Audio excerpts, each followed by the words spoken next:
안녕하세요. 차원이 다른 뼈아픈 이야기 진행의 김지연입니다. 직장에서는 모니터와 씨름하고 또 집에 왔을 때는 가사노동도 하셔야 되고 육아도 하셔야 되고 정말 30, 40대 여러분들 상체 건강, 하체 건강 여러 고민들을 많이 하실 것 같은데요. 어느 날부터 자고 일어났는데 목이 안 돌아간다거나 혹은 어깨 통증이 너무 심하다 이런 경험들 한두 번쯤 해보셨을 것 같습니다.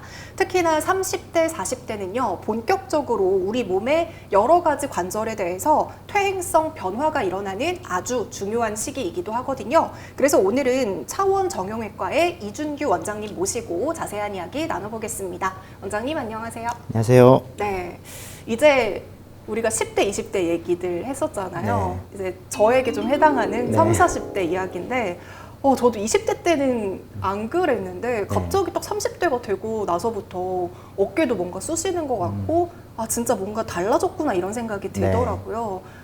사람의 신체 관절들의 노화는 본격적으로 언제부터 오는 건가요? 저희가 10대, 20대는 단순 염증이라고 생각하시면 되고요. 네. 아픈 것들이. 그래서 또 회복력도 좋고 이렇게 생각하시면 되는데 30, 40대는 이제 본격적으로 일을 하고 또 격렬한 운동도 하게 되면서 네. 손상이 발생하는 시기입니다. 그리고 이제 50대, 60대가 되면 거기에 퇴행성 변화까지 이제 시간의 흔적이 녹아나는 그런 변화가 있게 되는데 저는 그 30, 40대 관절을 관절에 있어서 질풍노도의 시기라고 표현합니다. 시기. 우리가 보통 청소년들이 이제 뇌가 성장할 때 그때 여러 가지 호르몬 변화 때문에 힘들어하는 이 시기를 그렇게 표현하잖아요. 관절에 있어서는 30, 40대가 제일 힘든 시기라고 표현합니다. 이때가 가장 중요하기도 하고요. 이때 관리가 잘 되면 5, 60대를 편하게 스타트할 수 있고 이때 만약에 관리가 잘 안 되면 이제 힘든 시간이 올 수도 있는데 이때 관리가 잘 안 되는 이유는 내가 벌써 이제 아플 수 있다 혹은 퇴행성이 시작된다는 생각을 못 하시기 때문에 그래요. 보통 18살 때까지 관절이나 힘줄 모든 근육들이 이제 완성이 된다고 보면 그 이후부터는 이제 계속 내리막을 걷는다고 생각하시면 되고 나이에 따라서 그 내리막의 속도가 좀 빨라지는데요. 30, 40대부터도 이 퇴행성의 변화가 시작된다고 보면 됩니다.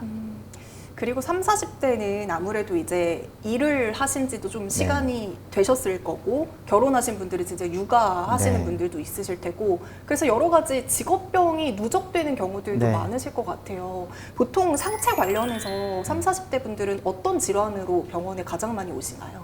가장 많이 오신 분들은 여기가 아파서 옵니다. 여기를 잡고 오고 네.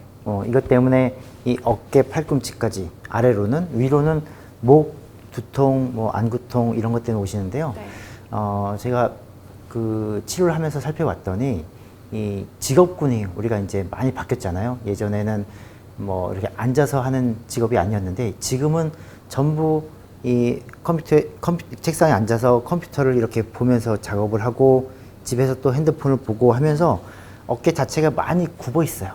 라운드 숄더라고도 하고 또 우리가 견갑골에 문제가 생기면서 어깨나 다른 목에까지 문제가 생기는 뭐 경추성 두통이나 일자목까지 여러 가지가 한꺼번에 오는 시기입니다. 근데 그런 것에 대한 자각이 없기도 하고 또 아직 젊기 때문에 괜찮겠지 하는 그런 생각 때문에 이걸 이제 그냥 간과하고 넘어가시다가 이제 너무 아파져서 오신 경우가 있는데 여쭤보면 몇 달씩 되신 분들이 많더라고요. 네. 네. 그래서 보통 많이 생각하시는 게 그냥 가벼운 목 디스크겠지 네. 이렇게 생각하시잖아요. 그럼 어떤 증상들이 이제 목과 관련된 상체와 관련된 증상들을 가장 많이 호소하실까요? 우선은 이 승모근과 견갑골, 이 등이라고 표현하시는 분도 있고 네. 여기가 무겁고 뻐근하고 아침에 일어나도 뭔가 개운하지가 않고 또 심한 경우에는 요 팔까지 내려와서 윗팔이 저리고 통증이 있고 또 두통도 오고 이런 것들을 호소하시는데요. 네. 뭐 사실 조금 쉬면 또 회복이 되세요. 뭐 며칠 쉬면 회복이 되고 또 무리하면 아프시기 때문에 그냥 그럴 수 있는 증상이라고 생각하시는데 이게 퇴행성 변화가 이제 같이 동반되다 보면은 그냥 근육통, 단순 근육통보다는 여러 가지 뭐 디스크 증상이나 디스크나 혹은 견갑골에 생기는 염증 그리고 회전근개 힘줄 염증 이런 게 동반되는 경우가 많습니다. 네. 아무래도 이제 50대 넘어가서부터는 어깨 통증이나 이런 쪽에 통증이 있으면 50견을 많이 떠올리시지만 네. 아직 30, 40대 분들은 50견까지는 아니실 거라는 생각이 들기도 해요. 그럼 50견 말고 어떤 질환들이 30, 40대 분들은 가장 많이? 우리가 근막 통증 증후군이라고 이제 들어보셨을 텐데 그런 게 이 등 쪽에 있는 근막에 염증이 생겨서 통증이 생기는 일종의 여러 가지 상황들을 이제 증후군이라고 표현하는 건데요. 또 다른 말로는 견갑골 운동 이상증이라고도 표현합니다. 네. 근데 이게 사실 다 같이 연관되어 있는 게 어깨가 굽어지다 보면 앞에 힘줄에 염증이 생겨서 충돌 증후군도 생기고요. 목도 같이 굽어지면서 경추성 두통, 일자목이 다 같이 생깁니다. 그래서 사실 어깨가 아파요, 혹은 목이 아파요, 등이 아파요 이렇게 오셨을 때 한 가지만 있는 경우는 거의 본 적이 없고요.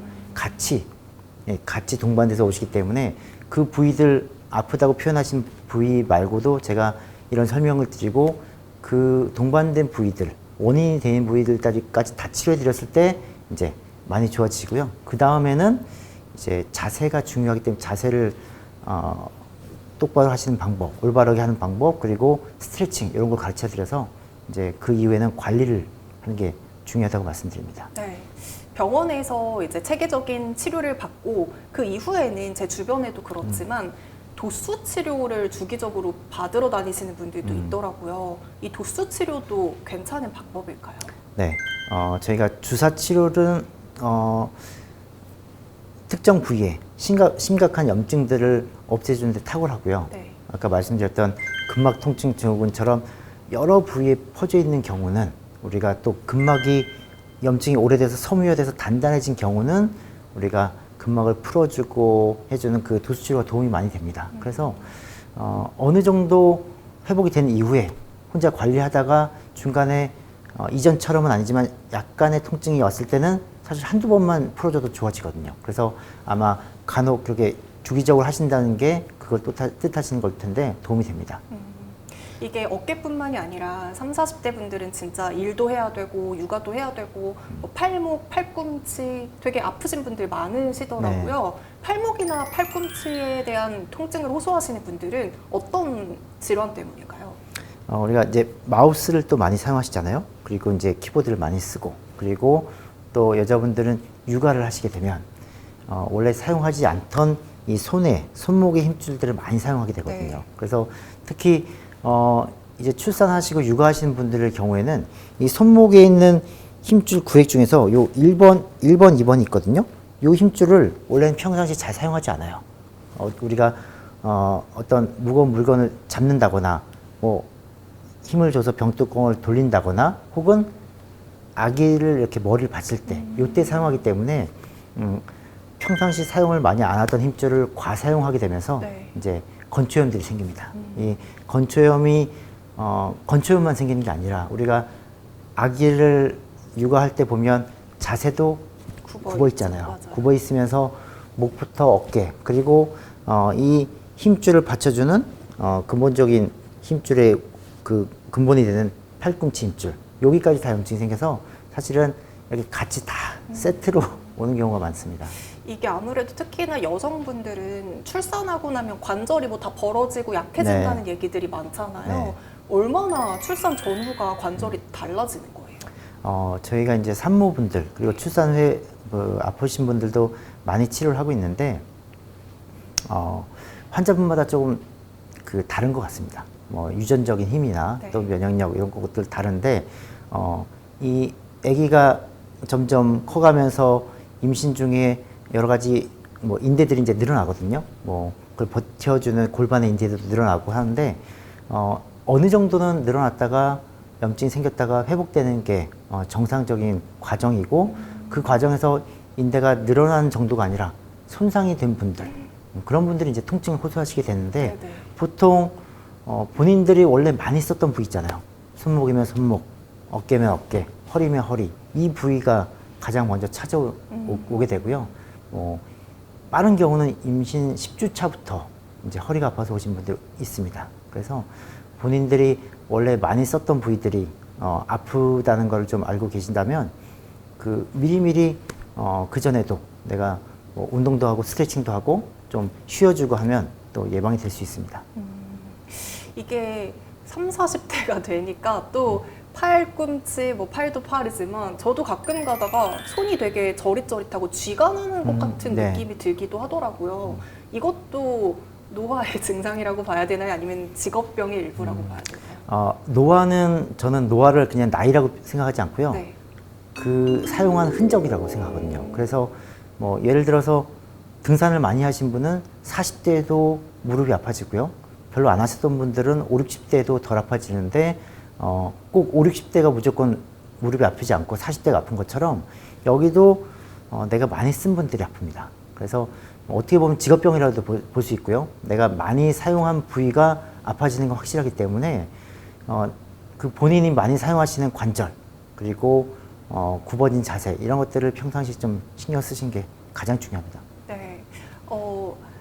이제 동창회 같은 거 가시면 나이는 똑같은 다 친구인데 어떤 친구는 진짜 건강하고 또 어떤 친구는 약간 몸이 좀 건강하지 않은 것 같고 이런 차이가 드러나잖아요. 그러니까 3, 40대를 어떻게 보내야지 나중에도 또래 친구들보다 더 건강하게 살 수 있을까요? 아까 말씀드렸듯이 가장 중요한 시기이기도 한데요. 네. 이때는 내가 마냥 건강하다고만 생각하시면 안 되고 그래서 운동할 때도 좀 주의가 필요합니다. 과격한 운동을 하시다가 힘줄이 손상돼서 오신 분들도 있어요. 그래서 가장 중요한 거는 너무 운동을 안 하는 것도 좋지 않고요. 너무 운동을 과하게 하는 것도 좋지 않습니다. 제가 환자분들 30, 40대 아프신 분들 남자분들을 예를 들면 오시면 여쭤보면 거의 극과 극이세요. 어떤 분들은 운동을 너무 열심히 하셔서 네. 그걸로 인해서 손상이 돼서 오신 분이 있고요.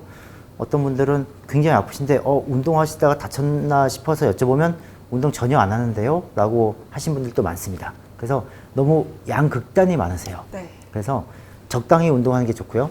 그 적당이라는 게 내가 운동하다가 뜨끔하고 아프면 바로 멈춰야 됩니다. 뭐 이럴 수도 있지 하고 계속 하다 보면 그게 손상으로 이어지는 경우가 있고 또 운동을 너무 안 하신 분들은 스트레칭조차도 안 하세요.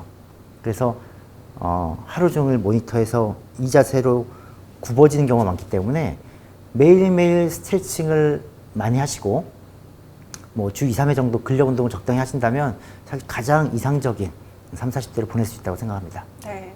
그럼에도 불구하고 30, 40대 분들은 약간 이제 바쁘시기도 하니까 그쵸. 네. 간과하시는 분들 많으실 것 같아요. 시청자분들을 위해서 진짜 이 증상이 있을 때는 무조건 병원에 와라 한다는 증상이 있다면 어떤 게 있을까요? 방금 말씀드렸듯이 운동을 안 하시는 분들은 사실 이제 운동을 하시고 스트레칭 하다 보면 점점 좋아질 수 있으신데 운동을 과하게 하다가 다쳐서 오신 분들은 정밀 검사가 필요할 수 있습니다. 그래서 꼭 중요한 거는 우리가 뭐 삼각근 운동을 하다가 극상근이 파열되는 경우도 있거든요. 아주 많은 예는 아니지만 그래도 종종 저희가 접하게 되거든요. 그래서 운동을 하다가 뜨끔했다. 이때는 병원에 오신 게 좋습니다. 네. 30, 40대 여러분들도 물론 너무너무 아직도 젊은 나이지만 그럼에도 불구하고 자칫 간과하다가는 평생의 고통으로 이어질 수 있으니까요. 오늘 영상을 통해서 조금이라도 아프시면 빠르게 병원 내원해 주시고요. 오늘 영상이 여러분들의 건강에 도움이 되셨길 바랍니다.